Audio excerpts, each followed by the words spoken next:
25 June British দৈনিক the গার্ডিয়ানের একটি প্রতিবেদন ঘিরে এখন তোলপাড় পুরো মধ্যপ্রাচ্য।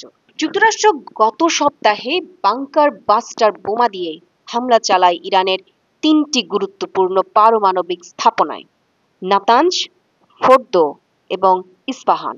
আমেরিকার প্রেসিডেন্ট ডোনাল্ড ট্রাম্প ঘোষণা দেন, ইরানের পারমাণবিক সক্ষমতা সম্পূর্ণ ধ্বংস করে দেওয়া হয়েছে। কিন্তু পেন্টাগনের ভেতরের গোপন রিপোর্টে উঠে এলো ভিন্ন তথ্য। রিপোর্ট অনুযায়ী যুক্তরাষ্ট্রের প্রতিরক্ষা গোয়েন্দা সংস্থা ডিআইএ জানিয়েছে, ইরানের পারমাণবিক কর্মসূচি কিছুটা ব্যাহত হয়েছে ঠিকই, কিন্তু তা স্থায়ী ক্ষতি নয়। তাদের মূল্যায়ন, এই হামলার কারণে ইরানের কার্যক্রম হয়তো 6 থেকে 9 মাস পিছিয়ে গেছে, কিন্তু সেটুকুই। মাটির নিচে থাকা গবেষণা ল্যাব ও সেন্ট্রিফিউজ ইউনিটগুলো আংশিক ক্ষতিগ্রস্ত, কিন্তু অধিকাংশই আবার চালু করা সম্ভব। সবচেয়ে চমকপ্রদ তথ্য, হামলার আগেই ইরান তাদের ইউরেনিয়ামের বড় অংশ নিরাপদ স্থানে সরিয়ে ফেলেছিল।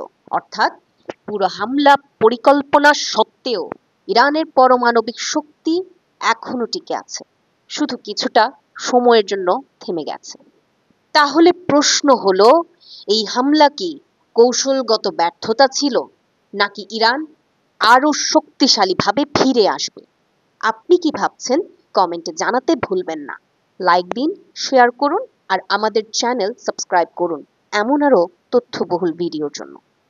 এখানে আমরা তাই বলি যা অন্যরা চেপে যেতে চায়।